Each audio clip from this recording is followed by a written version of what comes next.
Hello, okay, it's working now. Okay, thank you. Good afternoon, everyone. Welcome to our session on creating value locally, skills and supply chains in renewable energy. Today, we are going to explore how innovation, not just in technology, but in policy, partnerships, community engagement and skills can build renewable energy systems that create local value, strengthen regional supply chains, and ensure that no one is left behind in the energy transition. But before we start with the Slido code. We have a Slido code. Please take out your phones and go to the session activity on the green track. And you are going to enter one word. So the question is, what is the one word that comes into mind when you think of innovation and supply chains in renewable energy? So once you've entered the names, then we'll return to your responses after the two scene setting presentation. And again, at the end of the session, we are going to review on if the word have changed. So our first speaker will be Celia García-Baños, who's a program officer at IRENA. She works at advanced policies that maximize the socio-economic benefit of the energy transition with a keen focus on developing skills for decent work and ensuring that underrepresented groups share fully in these opportunities. Then she'll be followed by Pavel, Tereshchenko, an analyst in the Sustainable Energy for All. Pavel supports the Green Industrialization Hub through the Africa Renewable Energy Manufacturing Initiative, REMI, advises the Council on Critical Minerals in the Global South, and advances green value chain work in Southeast Asia. These initiatives lie at the heart of today's discussion, and together with the audience, together with the guidance of the ILO, who helped shape this session but could not join us from the backbone of this important event. Celia and Pavel, the floor is yours.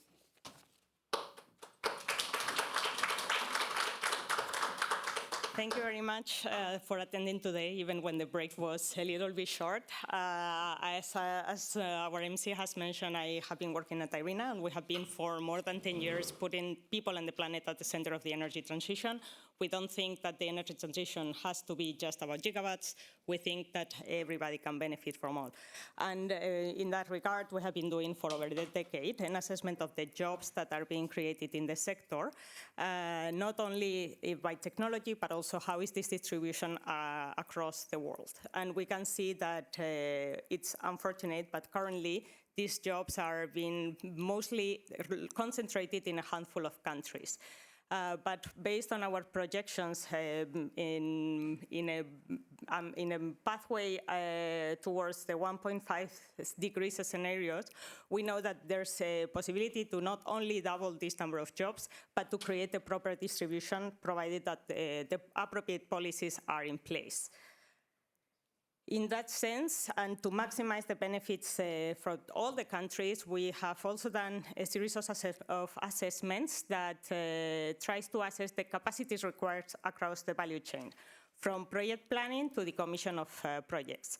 This gives us a sense of not only what is the effort and the concentration of jobs across this value chain, but also the skills required in all these occupations that the energy transition and the jobs that the energy transition will bring forward. And it's not surprising, but there's a lot of TPET and a lot of technical education required, which makes us also rethink how the university and educational system should be for the future of the energy transition to avoid the shortage of skills. That's why we also advocate for proper university degrees programs, vocational and technical certifications, but also other modalities like apprenticeships, professional training, and on-the-job learning, especially in a time where the continuous learning is critical. So as I said, the challenges that will arise from the energy transition will not be small, but with proper policies, we can overcome these barriers. So we need to make sure that we can together overcome structural barriers. So we make strength supply chains, but also we restructure and rethink the fossil fuel structures, and we do not consider energy as a commodity. At the same time, we know there's going to be labor misalignments, and some jobs are going to be created at a different time, on a different place, on a different sector as the energy transition unfolds. So we need proper policies to minimize these misalignments. And these jobs, we need to advocate for them to be decent jobs with proper wages, with proper workplace conditions, with rights at work, with including the collective bargaining. And last but not least, we need to support workforce diversity, including gender dimensions, youth, minorities, and typically marginalized groups. And this can also be achieved collectively with a set of holistic policies that include deployment policies, integrating policies, enabling policies, and structural change and just transition policies. Altogether, this holistic global policy approach should put society and the planet at the center. I will leave now the floor to my colleague Pavel Tereshchenko for Sustainable Energy for All to provide the overview of what the green industrialization can mean. Thank you.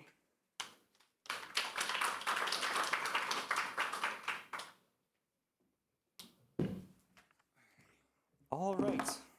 Hello, everyone.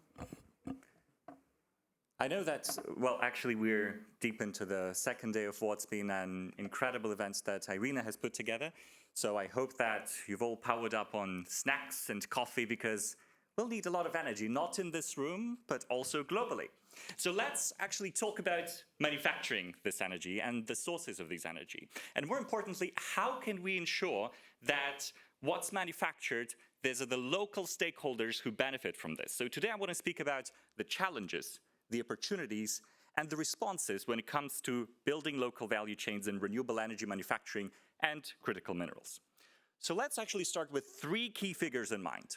First, Africa has imported nearly 2 billion worth of assembled solar PV modules and over 2.5 billion worth of already assembled lithium-ion batteries in 2023 alone, and these are the prices in US dollars. And these are just finished goods, right? None of these components were produced locally in this, what you see here. And yet, the raw materials that are needed for these technologies, right? They're all found right here on the continent. So here's the disconnect, right? We have the materials, we have the demand for some of the manufacturing of the green technologies, but it's not really happening in Africa. If we take the IEA data and see the clean technology manufacturing facilities in 2023, you see Africa is just almost a big gray area for the facilities that are currently in place there. And this is a problem because the minerals are there, but nothing else is happening with the minerals, and all these billions of dollars are imported into the continent. And then these are not just the absence of facilities. This is actually missed opportunities because billions of dollars are effectively flowing out, right, with minimal local value added. And even by 2030, right, Africa is not even a separate category in the current and announced manufacturing capacities, that so little is even planned until 2030. So the urgency is big. But why am I talking about the urgency and saying that, you know, we need to scale up the manufacturing? What does it actually bring to the communities? So what's at stake? My colleague Celia already highlighted the jobs dimension of this, and jobs are very important, but here's more, right? When we see what localization of value chain means, it can accelerate industrialization and strengthen domestic industries. It can build resilience of local value chains against global shocks, right? When you have less components that you import, all of a sudden your value chain can withstand a little bit more of these global supply chain shocks that are unfortunately becoming more and more common in the global environment. And finally, it unlocks regional synergies that can boost broader economic integration. And I want to highlight that these regional connections, they can then transcend beyond just green manufacturing, right? And it's about literally transforming how the African economies grow and collaborate. So let's actually make it even more precise, and let me introduce you a brief case study we did for Nigeria to show what is the impact of some of these technologies, right? So in 2023, Nigeria imported around 145 million worth of US dollars in solar PV modules and about 200 million in lithium-ion batteries, right? So if the current trends continue, and if the country sticks to its energy transition plan, which envisions net zero by 2060, which was actually co-developed with SEforALL by the government, the imports could rise to 5 billion cumulatively by 2035 and to a staggering 27 billion cumulatively by 2060. Now, let's consider what if we localize part of it. If Nigeria ramps up its existing, it says here 100 plus megawatts, but in the recent years, I think it jumped slightly to about 200 to 300 megawatts of local just module assembly facility. If we raise it to 2.5 gigawatts, localizing just 50% of the solar module demand in Nigeria, the benefits include creating additional 2.7 million person days of employment, adding $560 million in local value and attracting $250 million in new investments, right? So just by 2.5 gigawatts, it's not a big number for a country like Nigeria, but it is a big opportunity that it brings to the population of a country. So it's not a small win, right? We're standing in front of transformational opportunities that lie in the value chain localization.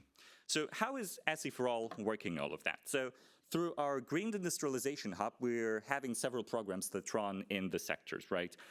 Under Africa Renewable Energy Manufacturing Initiative, we are working to help local manufacturers of solar PV, batteries, and electric vehicles, and we work across several countries in Africa. We work in Botswana, Ghana, Kenya, Nigeria, Senegal, South Africa, and Tanzania. And this is the work that has been receiving quite a lot of attention. But we also focus on the upstream, because focusing on the downstream is only part of the story. On the upstream, we contribute to something that we call Council for Critical Minerals Development in the Global South. Very long name, no acronym, very not like the UN does, but we are part of it. So it's my question why we are not having any acronym for that, but still we refer it as the Council. So the Council is actually helping governments assess minerals demand and supply and build forward linkages to domestic manufacturing, because one thing to talk about assembling locally, but the other thing is how do you ensure that the minerals are coming into the local ecosystem, because that's another challenge that I'm going to be speaking about slightly later. And finally, we also work in the ASEAN region, where we bring these two dimensions, upstream and downstream, together, where we work in close collaborations with the ASEAN Secretariat to advance the region's ambitions around value chains localization. And I wanted to show a bit more of the Africa REMI work, as we call it. So it focuses around policy, capacity building, demand stimulation, investment facilitation, and market intelligence. And I'm very happy to see that some of these pillars were already mentioned in the previous presentation. So that means that we are on track with what the sector believes in. And in the essence, what we're trying to do is to strengthen the markets, right, that they can function for some of these manufacturing modules and everything. Then we prepare the workforce to enter these markets. Then we support the policies to ensure that the markets are healthy and the workforce can be trained. And finally, we're grounding it in real evidence, ensuring that, there is data behind all these solutions. So what are some of the learnings that we would like to share in terms of what can be done going forward? So going forward, we see that there's still wide data gaps in terms of information on how to actually bring this localization, right? So for example, let me tell you what I mean by lack of country-level data to guide localization pathways. For example, in Nigeria, if you have a company that already manufactures AC cables, what would it take for them, really in the economic terms, to venture into DC cables and then collaborate with local solar PV module assemblers to add this additional local value and local layer to it? And we're actually trying to do this in Nigeria right now, where we're actually developing the solar PV localization roadmap, of course, together with the governments and all the relevant stakeholders, to see what makes sense, where the economies of scale start working, and how to make sure that these synergies are meaningful. But obviously, the sector can do much more in this direction. Then the skills, right? We Celia already had a very extensive slide on what can be done in terms of skilling, so I will not be spending too much time on it, but I will just highlight that the South-South linkage is also crucial, and sometimes it's absent in the current collaborations between, let's say, African countries and the curricula providers, let's say India or China. Why don't we use some of the curriculums that are already in place in the arguably similar environment of the Global South and then implement it in Africa? Then there's also the constrained foresight on critical mineral demand to support the energy transition, right? As I've mentioned, It's one thing to have the ambition to manufacture, and it's a totally different thing to ensure that the minerals required for your manufacturing are also there. The World Bank estimates that it takes about 16 years from day zero to the fully operational day of a mining facility. So in order to be able to ensure that, there is the amount coming into the local value chain of the critical minerals, you really have to be starting thinking now, what can you do to secure this supply? And finally, policy landscape. We talk a lot about policies here, but I also wanted to highlight some of the immediate wins that are possible to get, is that basically green manufacturing is still a gray area in a lot of these countries, right? Of course, we have investment agencies that are doing great work in facilitating some of the connections and introducing investors, but there's a lack of policy dedicated specifically for green manufacturing. They're either treated as the regular manufacturing, or they have overlapping regulations that are sometimes just unclear to navigate. So what we're seeing as the opportunities to make sure that these regulations are clear and the investors can come in. So how do we address these challenges systematically? And that's a big question, and a big slide for a big question. And I know that this, by the way, doesn't do the justice to the question because it's so huge. But basically what we're trying to do, and it's a part of the work that we're doing for G20 with the IEA and UNIDO on sustainable energy industrialization hubs, is that there are three key pillars as we see, right? There are partnerships, there are industrial policy, and then there's infrastructure. The partnerships are needed to ensure that the value is extracted locally to the highest degree possible. Then you have the cohesive industrial policy that really encompasses of all the things that we've been hearing throughout the Innovation Week so far, right? The tailored roadmaps, the regulatory environment, trade policy, capacity building, demand stimulation, investment access. So all of this ties together to this very big pillar of policy. And finally, what we haven't really talked about in the industrial, in the Innovation Week of IRENA is the infrastructure. How do we ensure that for the cross-country trades from the value chains perspective, we've talked about grids, but also on how do you ensure that the regional collaborations are made possible with actual physical infrastructure coming into place. And I know that my time is coming to an end for the scene-setting presentation. So let me just highlight that all of this actually is tied to innovation, right? Innovation is the thread for all these topics that I've been talking about, and that's what brings us all here for the IRENA Innovation Week. So I'll stop here and hand over to our to Nolwazi, who will guide us into what promises to be a very insightful panel discussion. So thank you again for tuning in, and a special thanks to IRENA for inviting SEforALL to contribute to such a timely and important conversation. Thank you.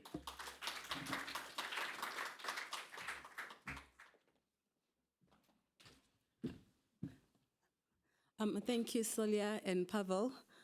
So now let's see on the Slido. I think the one word that comes into everybody's mind is clearly AI, followed by raw materials and automation. And then we have a few of other words that are coming up at the same level. So I think with that, let's see if these words will be maintained as we are moving along to the next session. This Slido will still remain available, and you are allowed to add more words and also use it for the question and answer session. So I now invite Ute Collier, Acting Director of Knowledge Policy and Finance Center in IRENA. Ute oversees IRENA's work on renewable energy policy and finance policies to maximize the socio-economic benefits of the energy transition, renewable energy statistics, and resource assessment and coalition of action of work. She'll be moderating this session. You have the floor. Thank you very much. Can I please invite the panelists to come up here? Thank you to Celia and Pavel for very interesting scene-setting presentations. I think that's giving us lots of food for thought, and it'll be great to hear what our panelists have to say on that. So please take a seat. We have Fabian Barrena, who's Project Lead PTX at Agora Energiewende, Fadhel Kaboub, Associate Professor of Economics at Denison University, President of the Global Institute for Sustainable Prosperity, and maybe wins the longest title in this session. Lanz Gabriel, Jabla, General Manager, Renewable Energies Division, Yamog, Renewable Energy Development Group, and Omobola Omofaiye, Levene Energy General Manager, Renewable Energies Division, Levene Energy. Thank you for joining us. Let me see, we roughly got an hour, and I can assure you that I will finish this on time because I have a train to catch. And you don't mess with Deutsche Bahn, I tell you that. I mean, it generally means you rush to the station and then you wait for hours for the delayed train to come, but there you go. And this is what happened to Germany. It didn't used to be like that 20 years ago. Okay. So we're going to have a number of questions for the different panelists, but do remember this is also supposed to be interactive. So if you have questions, feel free to submit them through Slido at any time. We will open the floor at the end of the sort of prepared round of questions and answers. And, you know, we may see how it goes, see how many questions we have on Slido, but we may also give you an opportunity if something then comes to mind at the end, we might be able to invite you to ask it personally. And also, obviously, if anything comes to mind on the word cloud, then do add it. I mean, it'd be nice to have some of the other topics, you know, like sustainability or social issues or whatever, to come up more prominently, because AI is a bit too buzzy as far as I'm concerned, right? There is more to life than AI, even in 2025. All right. So, yeah, I think that's about it on this point. So let's start. Fadhel, you are the first one. Your work sets out a transformative vision for Africa, rooted in energy sovereignty and energy justice. In other words, we need to reimagine local energy. And for that, we need innovation beyond technology, which of course we've already discussed in several other sessions. So to get there, what innovative policy shift or investment strategy is most urgently needed today to help build supply chains in emerging economies and weave sovereign industrial fabrics, especially considering, I mean, we have the big debt and global trade imbalances. So it's a big challenge. Mm-hmm. Yeah. Give us your thoughts. In 1 minute. Well, yeah. Yes. No, we have an hour for the whole thing. Yeah. I'm not keeping you.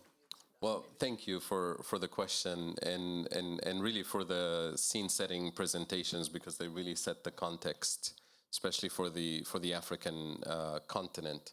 So, building on the work that IRENA has done over the last few years, you know, the African continent has the largest renewable energy potential. The latest report from IRENA is basically saying, with existing renewables technology, by 2040, the continent has the potential to completely, you know, replace all of its fossil fuel exports and produce more than 1,000 times its anticipated energy needs. So, massive potential. Yet, the continent only attracts less than 2%, I think, of global finance that goes towards renewables.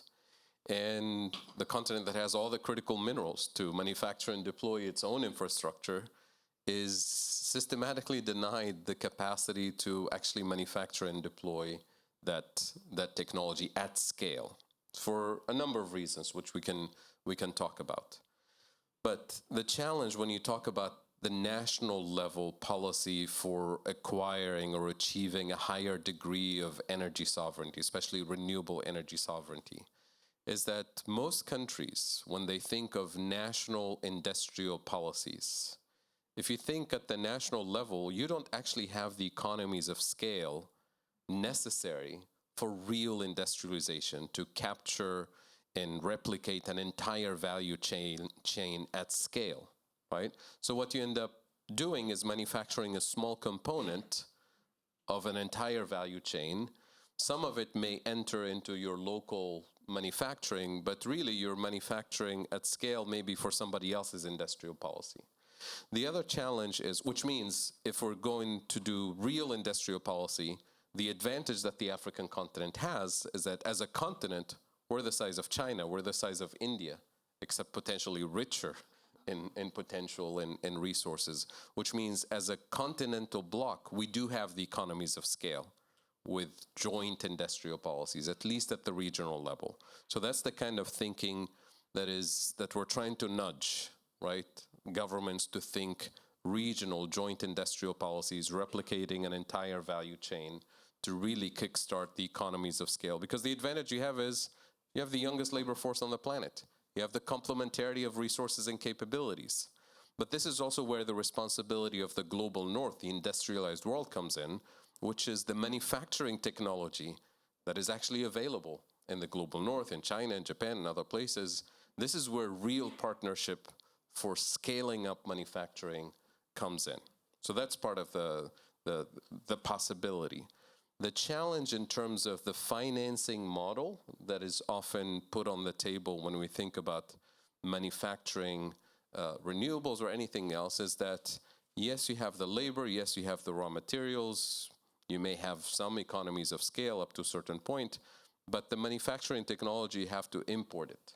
So the foreign investors, they're putting dollars in, they expect dollars out, which means if you're committing to that kind of relationship, then you become almost by default export-oriented, which means you set yourself up in a scenario that doesn't allow you to manufacture the building blocks that you actually need for your infrastructure, whether it's renewables, whether it's clean cooking, whether it's transportation, clean transportation. So there's a built-in failure in the type of financing model that we constantly embrace. So that's why I always say before we blend the finance, before we make it bankable, before we, de-risk anything, let's think about the structure that we're setting up. And let's make sure that before we scale things up, that it's actually sustainable and delivers the kind of structural transformation that we need. So that's, in the context of innovation, maybe that's not innovation, but that's the pre-innovation thinking that needs to be put on the table so that then the innovation allows us to accelerate the impact. Thanks. I mean, it does make me think, though, partnership is, of course, what we need. But at the same time, you can understand that if... Microphone. Sorry, yeah. Sorry, at the same time, you can understand that if foreign investment goes in, I mean, it certainly, of course, the private sector is looking for a return, but let's face it, countries and governments don't necessarily do things in, well, I mean, it is the idea of international collaboration, but they often expect things in return too, right? Or they're concerned about their own manufacturing industry and wouldn't want too much competition. So how do you address that problem? So consider, imagine for a moment we have actually a block of countries, say in Africa, let's say 20, 30 countries, with all the inputs necessary, critical minerals, economies of scale, the labor force with a pipeline of skills that we want to feed into a 20, 30-year joint industrial policy. We have all of that in place. And each country pays for its labor in its national currency, not in dollars. We pay for your raw materials in your national currency. Usually you need the dollars and the foreign investment to import the manufacturing technology. But imagine for a second, we have a partnership, a joint venture partnership in which the joint venture partners contribute in kind with the technology to manufacture and deploy the renewables, the clean transportation, the clean cooking infrastructure at scale with the predefined agreement that says, this is a win-win scenario, this is a joint venture. So what you expect in return is that maybe in the first 5 to 10 years, 50% of the output will be deployed in the regional bloc for actually the building blocks of development. The other 50% will be exportable and will generate revenues to compensate the investors. But over time, we're going to accelerate the deployment for real development and industrialization. And over time, we're giving you privileged access to potentially the largest market on the planet. The global south, let's remember, is the global majority. right? Potentially with rising income, rising purchasing power if we have real development. So as you partner as a bloc, you have privileged access to the largest market on the planet. So if we think in a comprehensive, long-term, kind of patient investment strategy, it's very different than the short-term returns that a lot of investors expect these days. So it's a matter of finding the right partners who are looking for long-term commitment that will generate the win-win scenario that we're looking for. Sounds perfect. And of course, long-term thinking is what we're calling for all the time as well in, policy and anything to do with renewables, environment, whatever. Unfortunately, politicians, as we know, don't tend to do that. But I think it's really important to stress that, the potential gains in the long term. Let me come to Omobola with my next question. So you've been working at the heart of Africa's solar PV manufacturing space. Are there any innovative models, and that this can be financing, partnerships, or tech transfer, that are helping to build local capacity and retain more value in Nigeria, which is where you are based? And do you think they can be replicated in other countries and regions? All right. Thank you very much. Can you hear me okay? Okay, all right. All right, thank you very much for that question. I would say in the PV manufacturing sector in Nigeria, for now, there are just very few manufacturers of PV panels, just about 3 of them. But some of the innovation, financing, and technology that has worked so far that I also think can be replicated elsewhere or globally are around blended financing initiatives or structures where we see financing combined, concessional funding from DFIs like the World Bank, AFDB, and some from SEforALL, blended with private capital to de-risk renewable energy investment. And I think in terms of optic, this has really come into play to sort of accelerate the implementation of renewable energy projects across Nigeria and some other West African countries, where we can focus on deployment of mini-grid solutions and also other form of PPI, where you can have captive power provided, and communities, government can also benefit from that, especially for the underserved communities. Then in terms of partnerships, I would say a lot is happening around the private and public partnership, where you have the private firm collaborating with the government to solarize public institutions like the schools, hospitals, healthcare centers, to ensure that people can have productive use of energy. And I would say that in terms of implementation, this has really gone very far in terms of the optic, and also supporting various organizations, businesses, to ensure that we can have more reach and we can keep people productive in terms of accessibility to energy. Then I would say in terms of technology, technology transfer and local manufacturing, Levene photovoltaic technology is one of the companies manufacturing solar panels today. And in terms of manufacturing, we've had to do a lot of upskilling around training people, because I would say about 60% of the current workforce weren't manufacturing solar panels before now, but a lot had to go into upskilling them, training them, and also exposing them to the latest technology trend. So in terms of localizing the technology, we are able to do that, transfer knowledge, and also build competency. And we're also supporting, I would say, employment, local employment, and also giving the opportunity to the youth of the nation to also benefit, and also supporting STEM to ensure that people from schools can also come for internship and also have a real life experience even before they're out of college, and they can start to also determine what their career path will look like even before coming out of school. And I would say in terms of that, that is also also helping because we are also trying to localize competency and technology so that we do not have to depend on importing, I would say, intellectual property all of the time. So we want to reduce that dependency. But again, along the value chain, we are building sustainability. Thank you. Thanks. And that's great. I think we really need to remember people being very important in that puzzle. And just to follow up with you, Omobola, I mean, effectively, we've got the PV sector is quite fast moving and highly competitive. So for African countries to position themselves to benefit from the sector, what do you think could be done in terms of things like regional coordination, cross-border industrial strategies? I mean, following up from the point Fadhel made about how that could be important. Is that something you would also endorse? Absolutely.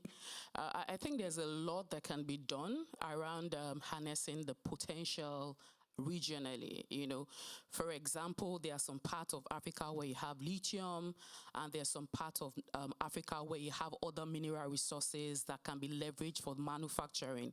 So I'm, you know, in support of, I would say, regional manufacturing collaboration, where you can have value chain not replicated in one country, but for instance, you can have PV localization in a particular region and batteries in another region, and the inverters can also happen in assembly can happen in another region, but they can now be cross-trade amongst all of the regions, and that can be freely done. Then in terms of local content, I would say synergy. All the regions also have to come together to define what the local content policy is that can support local manufacturing, right? And also have the partnership with the government, because again, the government has to endorse it and has to pass a bill for it to also help local manufacturers deepen their reach and also harness the potential across board. Then I think the last will be around shared R&D and innovation hub. I would say in terms of R&D, there can be Pan-Africa R&D setup and innovation hub where you know, people can come together to share innovation. R&D can also be transferred amongst the region to further collaborate what the local manufacturers are doing. Like I said, there has to be replication of, I would say, competency, technology, R&D within the African continent so that there will be less dependency on trying to, I would say, import maybe IPs, intellectual property, that can also be domiciled if all the regions or continents in Africa are able to collaborate together. Thank you. Okay. Thank you. Let me come to Lanz. So industrial capacity is obviously one aspect, but let's look at communities, especially rural and indigenous communities, and how they can benefit at the ground level. So your work is with small hydro in indigenous communities, and it's kind of a local model for energy development. What innovative approaches helped ensure these projects deliver not just electricity, but also what I call it empowerment, i.e., you know, women, marginalized groups feeling empowered by being involved in these projects? Okay, so thank you, Ute, for that question. And you know, just before I go into the answer, my answer to that, my response, maybe just a brief introduction about my group, Yamog Renewable Energy Development Group Incorporated. So we're a non-government, non-profit organization based in the Philippines, and essentially our work revolves around helping rural communities in the Philippines, especially in Mindanao, gain energy access or gain stronger access to energy in, you know, in weak grid areas through the use of renewable energy microgrids, helping them build their own energy systems. And for the longest time, our bread and butter has really been in micro and mini hydropower systems. So maybe, yeah, that question, thank you for that question, because I guess the discussion so far has really been, you know, looking at the macro level of things, and we're seeing all this huge potential that nations and regions can benefit from.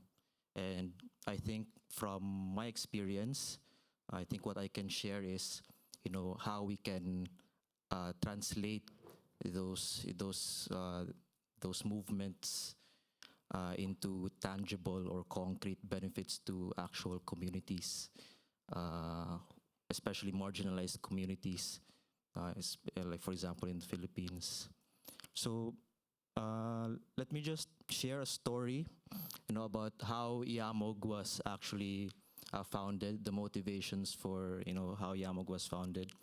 Back in the 90s, in Mindanao, there was actually a very widespread power shortage in Mindanao, rolling blackouts, everything, all the works like that. And as part of the response of the government, they planned to build a big power plant, at the time, at the foothills of Mount Apo. So this is the highest peak in Mindanao, highest peak in the Philippines. And at the time, there was still, the consciousness around renewable energy was still not, fully formed or well developed. So people were looking at this project through the lens of environmental conservation or environmental protection. And so there were a lot of protests around this, against this project. And the would-be founders, actually, of Yamog were very active in these protests. And, they were very active protesting against the project. And it came to a point where they were confronted by the leaders or the project proponents of that big power plant. And they were criticized, they were confronted. You guys are always opposing, you guys are, you're opposing this project. Don't you know that this project is, the solution to the blackouts, the solution to the energy crisis? This project will, energize the entire countryside. You keep on opposing this project, but you don't have an alternative, a proposal. So with that confrontation, the would-be founders of Yamog, they thought, maybe they're right. And they walked away from that confrontation, seemingly defeated. And, the big power plant went on and, got constructed. And it played, don't get me wrong, it played a big role in solving the problems of the time.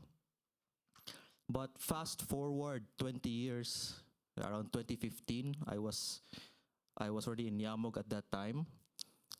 We had the opportunity to go back into the region where the power plant was constructed. And to our surprise, the communities in that area remained unserved, remained unelectrified. So I'm just sharing this story because it's just to show that these kinds of injustices still persist. And it can happen not just in energy access, in the space of energy access, but as I look at other presentations, it can happen in large manufacturing, big manufacturing coming in, but forget to include marginalized communities at the fringes of society. So in the end, it was still somehow like a happy ending because. In the end, it ended up that it was Yamog who ended up working with the communities to help them gain access to energy and build their own micro hydropower systems, get them organized into an association that can stand on their own independently safely manage and operate their micro hydropower systems. And so I would say that one of the key success factors of our community partners is really in adopting the principles of co-designing, co-developing their projects, which is already very well documented by IRENA. And then, of course, one thing as well is really adopting strategies that genuinely aim to enable communities to gain ownership and control of their energy resources and their assets. And I would just like to add, in the discussion of control and ownership, it's not just about possessing the physical asset, but it's also a key success factor in our case is helping communities gain ownership of the outcomes of the project. And that means helping them to realize that they also have responsibilities, helping them to accept that they have accountabilities to ensure the sustainability of their project. And one last point is that in the discussion of ownership and control, one thing I realize in my experience as well is that it's also it's crucial to ensure that the recognition and the respect for community ownership is not only with the communities themselves, but it's also with key stakeholders like local governments, national governments, especially government agencies. We need to be able to somehow get them on our side, and then help them to become allies of communities. So how does this work in practice in our case? So for us, for example, in Yamog, we always engage with local governments, and alongside with our community partners, we engage into legally binding instruments with local governments so that they formally express, in this process, they formally express their support for, small projects like for communities and the role of communities. But, these are just, papers, and, they can, governments can renege on these agreements. So simultaneously, we continue to help communities build their skills, not just in the production of energy, but helping them to figure out how to use their newfound skills that they acquired in their community energy project and use it to really help them navigate their way around their unique social political landscape. And I think this combination enables communities to really, stake their claim or make their, make their claim and demand the fairness and the just good governance that they deserve. And this is, I think, a manifestation of empowerment. And just one last thing, we've taken this model and we have somehow scaled it up in the last couple of years, because we were fortunate enough to have been awarded a grant by the European Union to scale up and reach out to more than 4,331 households in the Philippines. And so we've created, together with the communities, a total of around 40 energy communities. And what we've done is we've taken them together, we've convened them together, and helped them convene into a federation of grassroots renewable energy users, this federation of community associations. And this has become a platform for individual communities to voice their concerns. It has been a platform for lateral sharing between communities, sharing of skills, learnings as well. And it's been very effective in our experience. One example of the effectiveness of this experience is that we were able to lobby actually the president of the Philippines were able to lobby for improved services by local distribution utilities. And this was actually acted upon, because of this federation. Right. So thank you. That's Okay, thank you, Lanz.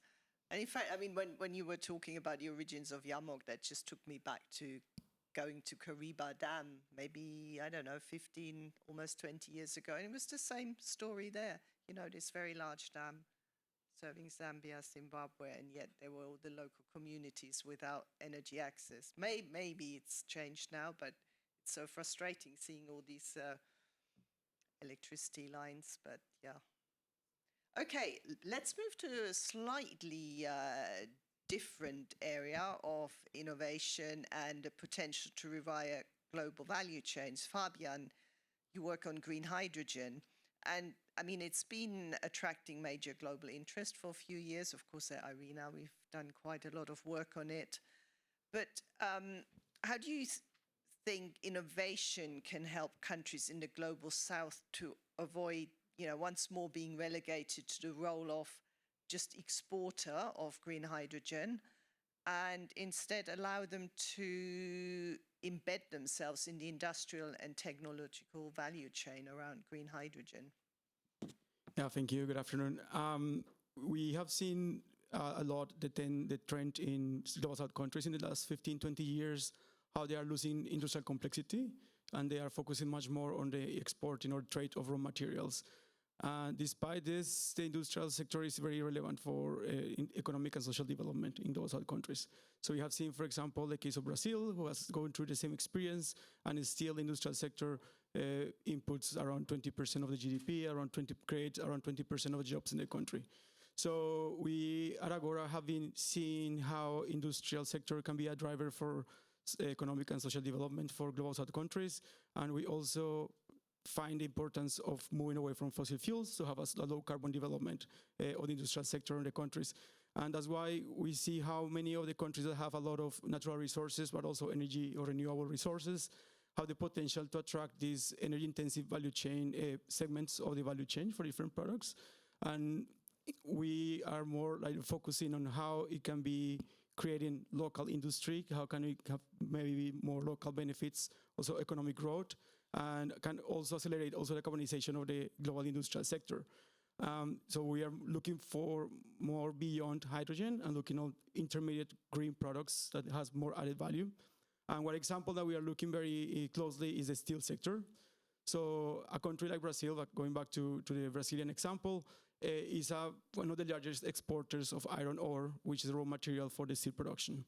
If Brazil shifts this business model and start maybe thinking of manufacturing green iron based on renewable hydrogen and renewable energy, it can start thinking of exporting or trading this intermediate green industrial product.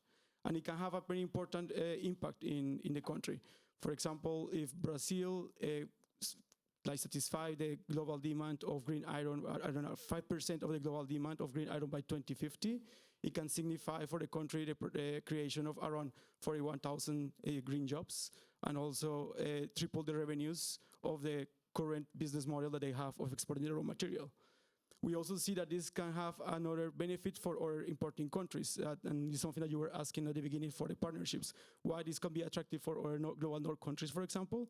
And we analyzed that for Germany, importing green iron from Brazil could reduce the cost of producing green steel in a 20%, and could also have the break point of break even compared to using fossil fuels. So it can accelerate much more the transition of the steel industry.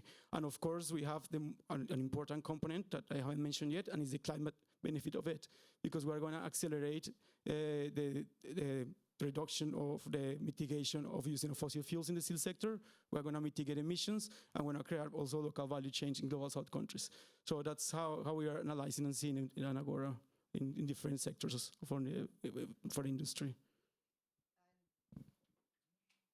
Thinking specifically about innovation and helping countries to build readiness for what you were talking about in skills or infrastructure policy, what role do you think there is? For this, I would like to use another example of an industrial sector, a bit different, is the case of fertilizers, because fertilizers is very needed for agricultural production, for food production, and is a product that has been manufactured classically in large scale with a process that has been created more than 100 years ago. So it's quite energy intensive, very dependent on fossil fuels. And many of the global south countries don't have fertilizer production, so they depend on imports of fertilizers. What we have seen is how technology innovation recently are looking at a small production of fertilizers in a decentralized manner. So it can be a way of producing fertilizer closer to the main users, so to the farmers. So also these new technologies are focusing renewable-based technologies, so are mitigating the use of fossil fuels, so also mitigate the emissions of the fertilizer production.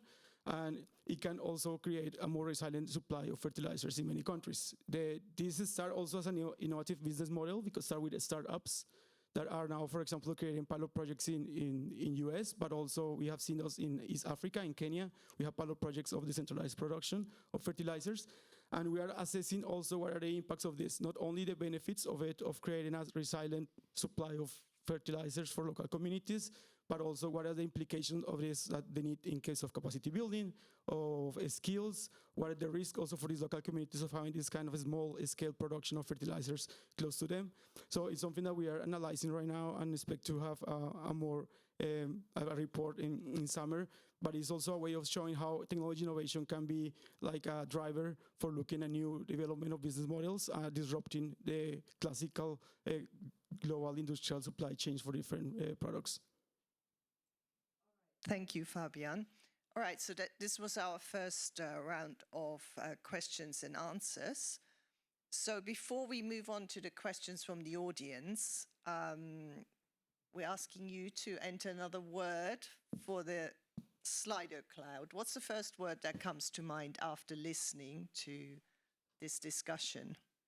Please go ahead.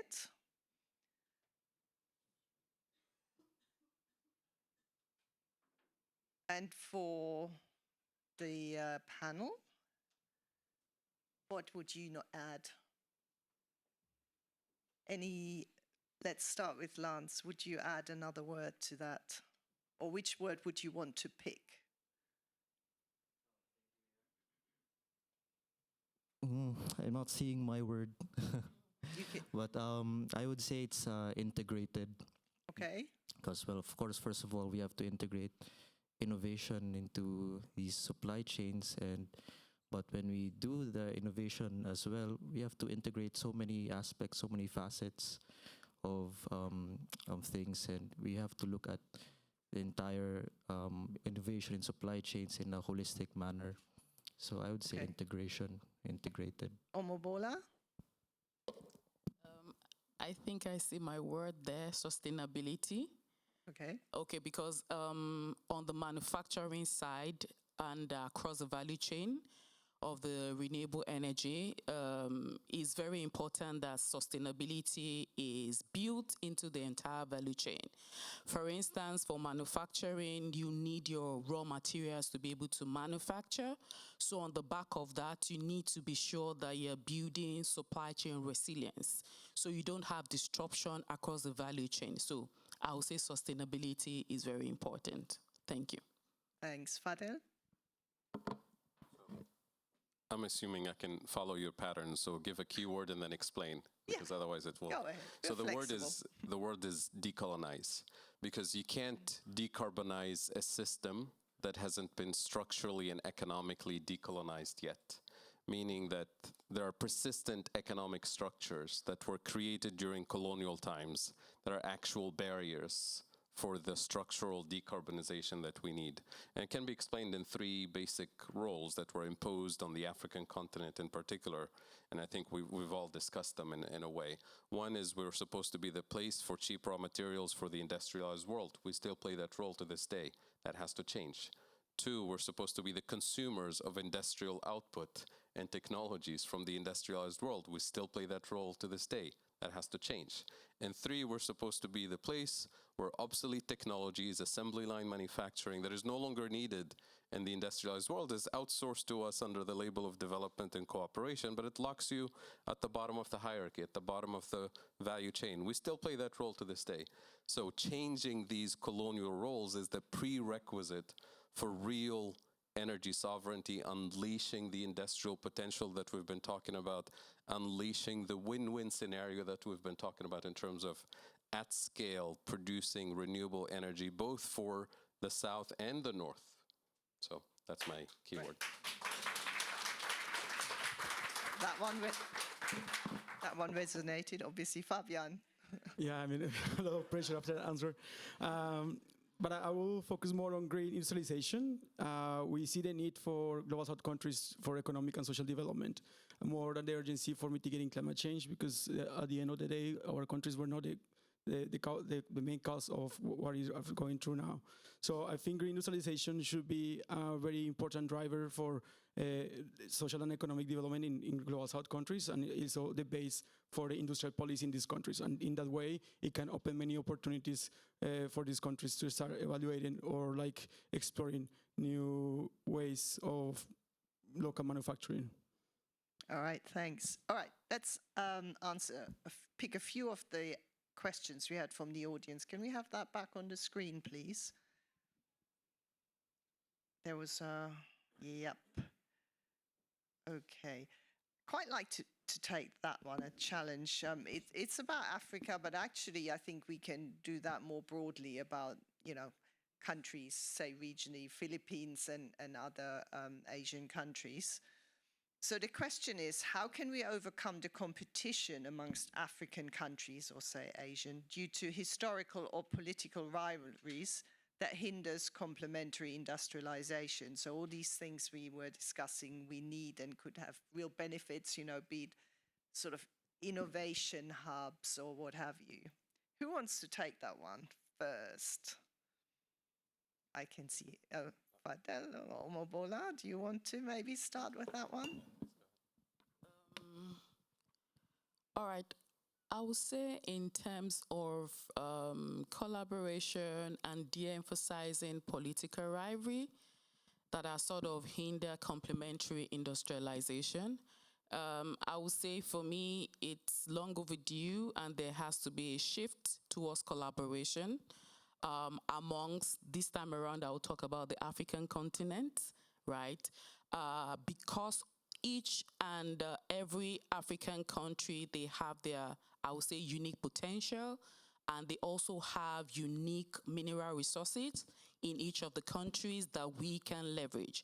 So as opposed focusing on political rivalry that has been the core of how countries have sort of interrelated or interacted with each other, I would say there's a lot of room for collaboration. So if we look at the ECOWAS, for instance, if people leverage the political, I would say, scenario the way it's expected to be leveraged in the African countries, I think we stand to benefit a lot more, because in terms of interaction or even exporting directly to other African countries based on, say, for instance, Nigeria, where we currently produce solar modules today.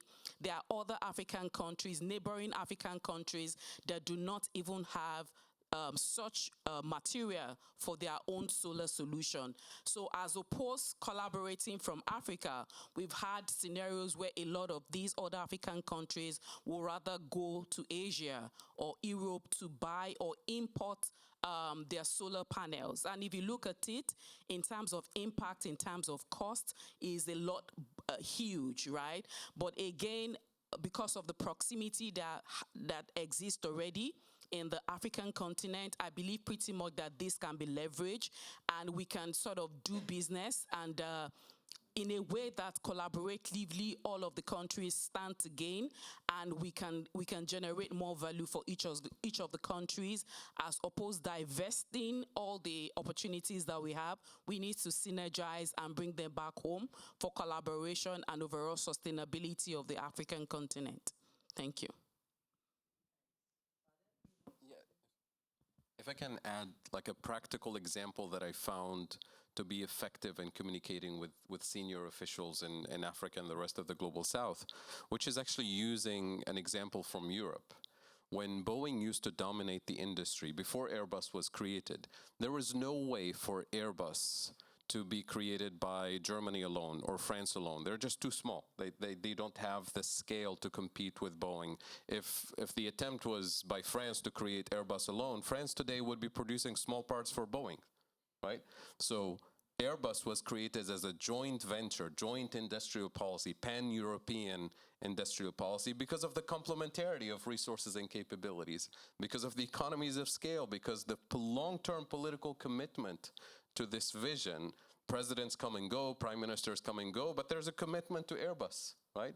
So when leaders in the global south see the examples, you realize you don't commit to joint partnerships necessarily because you like each other. You commit to it because you have to, because there's no other way.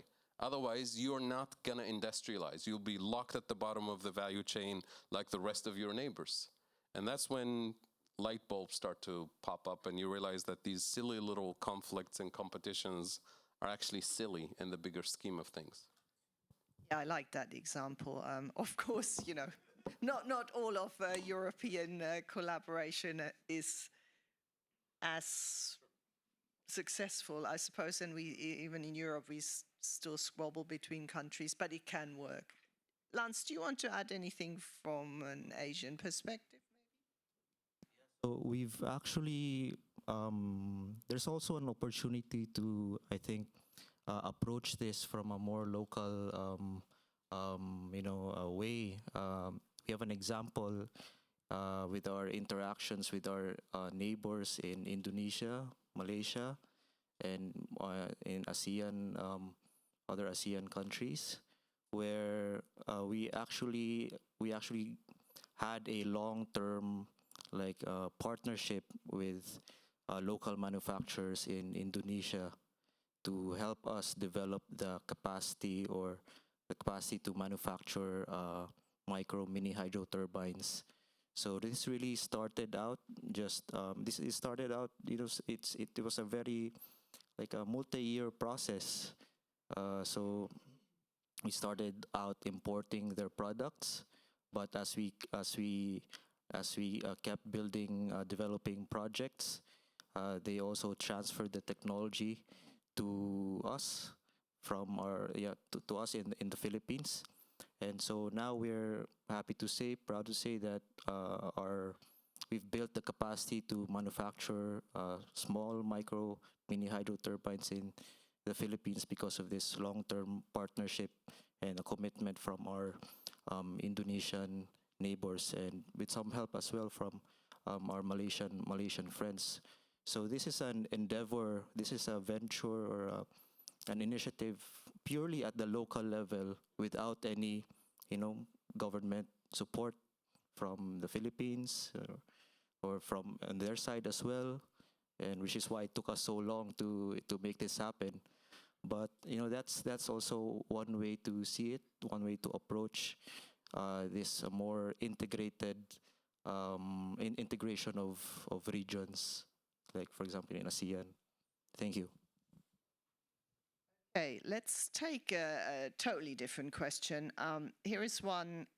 Whoops, where's that just gone? Yes, sorry. How do you see the advancement of supply chain regulations, international taxes and mechanisms, e.g. CBAM, the border adjustment mechanism? I mean, obviously we are at a time when trade barriers are being put up rather than reduced, which can have its pros and cons, I suppose, in terms of local supply chains as well. I mean, obviously, some of the aims of some of these measures is to build local or more local supply chains in the global north. But how do you see the impact in the global south? Maybe I can start with this question. I mean, I think there are two sides of this. Of course, is very challenging, and as we see, the CBAM itself is a protectionist measure for protect the European industry. But we can see it maybe as on the other flap of things as an opportunity. especially with the war in Ukraine and the crisis and with the gas prices. Also, what we're seeing now with all the trades like regulation that is going on, there is a need of diversifying supply chains. So how we have been had the industrial supply chain for many years, it needs to be changed. So we are looking for new allies, and then Global South countries start playing a more relevant role here, because they have the resources in many cases. They have the natural resources, they have the capacities as well. So then it's an opportunity for them to attract this attention and start developing supply chains and diversifying global supply chains. The other side of this is also mechanisms at the CBAM. What is pushing is also for green industrialization, because we see how these mechanisms are putting taxes or barriers to traditional fossil-based industrial products. So we can see this is an opportunity for countries in the Global South to start promoting low-carbon development of the industrial sector. So I see all these two sides in the situation on the trade. If I may add a little bit on CBAM and green industrialization, because there's a whole spectrum of green industrialization.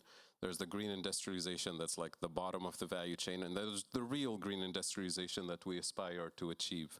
Unfortunately, the kind of green industrialization that we see is still locking countries at the bottom of the value chain, kind of outsourcing assembly line manufacturing to be assembled with low-cost labor and green energy, low-cost energy in Namibia's green industrial zone, or green steel in Mauritania or in other parts of Africa. But you have to see that as the other side of the coin of CBAM, because green products that are assembled in a green industrial zone in Africa are then brought into the EU market without paying the CBAM tax, which means the CBAM combination with that green industrial zone plays two roles. Number one, it's an inflation management tool for the EU to keep the cost of products low. And number two, it's a trade weapon against the EU's competitors who don't have green industrial zones yet, right? So, and on the African side, it's still locking you at the bottom of the hierarchy. So there's another way to do this. You can still have CBAM, but real industrial policies that bring the African continent to the higher end of the value chain that we're discussing here today. But as of right now, and it's not just the EU, by the way, the UK is about to introduce its own CBAM as we speak.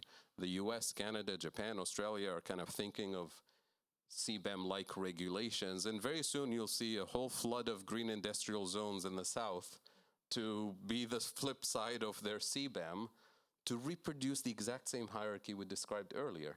And the whole thing is labeled climate finance and partnership and all of that stuff, but it's not really the transformation we all need. But may I add something on response quickly to that? Because I understand the concerns about this, but we also see, for example, countries like Brazil also evaluating their own CBAM mechanism. We see policies in countries like South Africa, also like Brazil, or like Chile, pushing for green industrial development, like to create local value chain. So we also see in other countries that are taking an advantage of the situation. Maybe in countries that don't have such a stable political and policy environment is a bit more challenging, and in that fully agree. But we also see other countries on the Global South taking advantage of that. Also in Asia, we had Indonesia also looking more into a green industrial value chain. So I think that's also, that is not also pessimistic in that regard. Anyone else want to contribute to that? This one? No. Okay, let's take another one. Of course, there is one here about international financial architecture, preventing restructuring of the current system. Wow, that's a big question.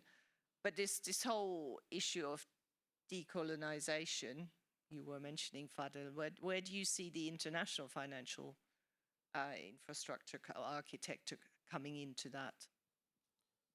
So I think it's very straightforward. When we think about the international financial architecture, it's primarily the Bretton Woods institutions, both of which were created during colonial times for colonial purposes. And if you look at just the IMF, I mean, earlier we were talking about Sri Lanka's relationship with the IMF, literally looking at all the IMF Sri Lanka agreements from 1960 to this day, there's 16 or 17 agreements. Literally every 3 to 4 years, there's a new commitment, right? With the IMF literally dictating, micromanaging economic policy in Sri Lanka, like most other countries. The fact that Sri Lanka is in a debt trap today means one of two things. It's either that the IMF is incompetent and is not delivering transformation, that's a possibility, or that it's engaged in intentional entrapment. It's got to be one or the other. I'll let you guess.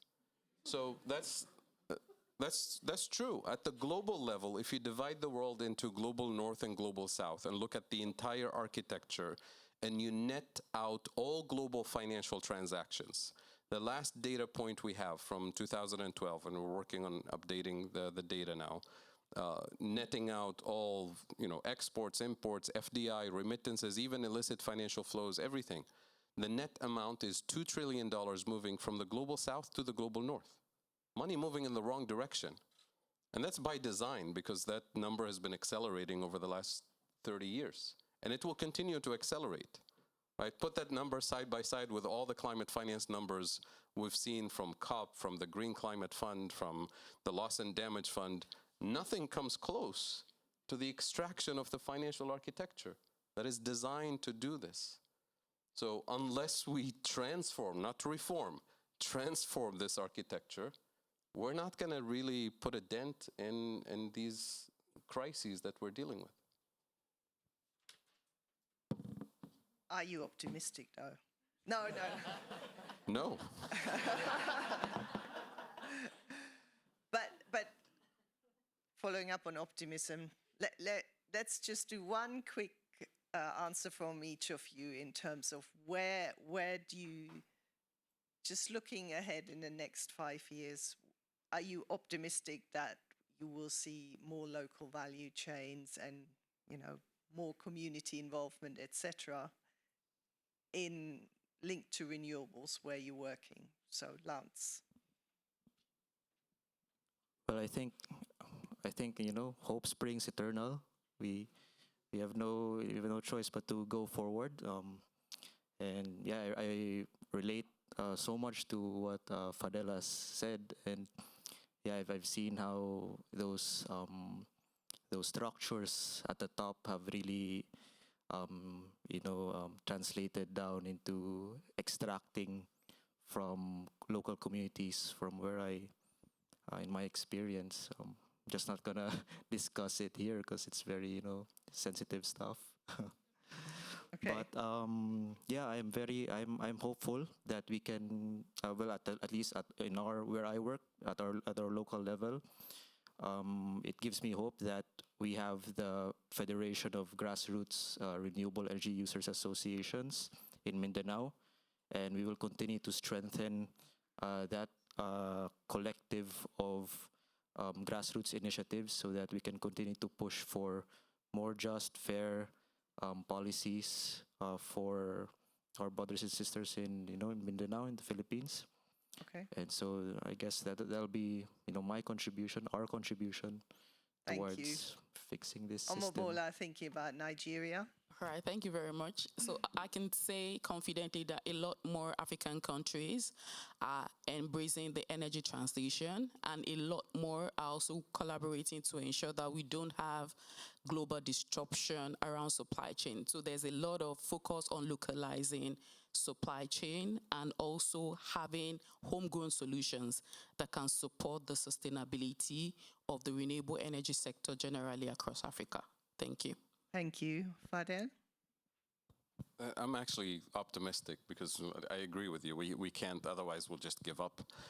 But optimistic in the sense, I'm an educator, I'm a teacher, so it's about educating, informing, empowering, mobilizing people from below, but also cornering our leaders, starting in the global south, into action, right? Into cooperation, because we need leaders, right, who actually have the courage to act, because we're presenting practical solutions that technically can deliver the transformation that we need. And in the global south, we have to recognize that we are the global majority. we have an economic weight collectively. We have a geopolitical weight collectively that matters, but it can only be leveraged as a bloc, not as individual countries. It's like if you have a bargaining chip, you can do something. But if you have a slice of a bargaining chip, it doesn't do anything. So that's the kind of push that we're kind of mobilizing people from below and engaging with policymakers to compel them to act. And Fabian? I mean, it's hard to be optimistic in such difficult geopolitical times with what we have seen, and also what the whole infrastructure, how it's have been developed so far. But I try to be optimistic and looking at these positive examples that we already have in the global south, like in countries like Brazil, as I mentioned before, like South Africa, like Indonesia. They are changing the business models, they are changing the way of looking at industrial development, and that gives my hopes up also. Thank you, and I'm very pleased to have so many positive final thoughts from our panel. We're basically out of time, so let me pass back to our MC, who will do a final Slido, right? Thank you, and thanks to the panel.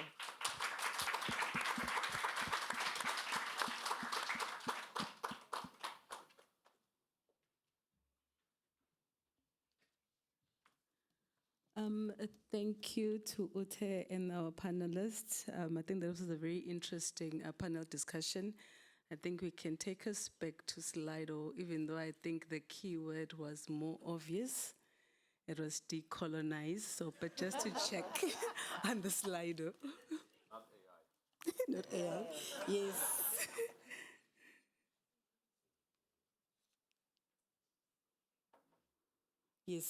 Yes, the keyword is very clear. It's decolonize with a hint of development and raw materials. I think that was very clear. I don't know if Ute, you're going to summarize or can let you go.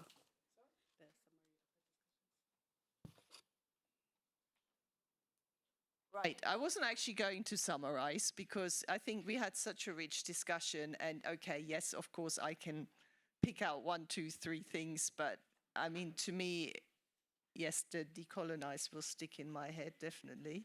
But yeah, I mean, you know, I think we discussed what we came out to discuss and make. I didn't hear the word technology very often, actually.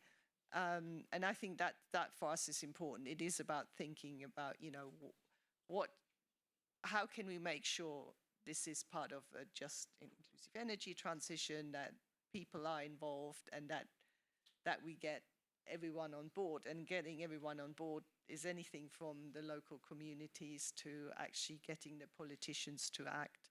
So I hope you all got lots out of this as much as I did. And let's see where we can go from here. But let's keep on being positive. So we're done with this session. And I think next is what is... Sorry? Yeah, last announcement. Thank you. And photos.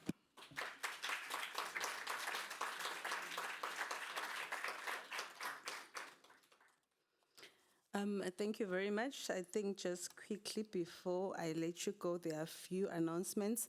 The first one is the QR code on the wall, and I think they're on some chairs there. We are collecting inputs on a survey on digital solutions, catalyst for an accelerated energy transition. I think you can complete the survey later. And then for tomorrow, because this is our last session, we start tomorrow at 9. There are 2 sessions. In this room, there'll be innovative business models for bioenergy in Global South. Here and in parallel, there'll be a session on enabling next generation trade and renewable energy value chains. And then again, you are also invited to a reception at the City Hall in Central Bonn. They are at the reception, where you did your registration. There are directions if you are not sure how to get to the venue. I think that will be that. Yes, I think with that will be the end of our session. I can invite our presenters as well for a group photo. Thank you.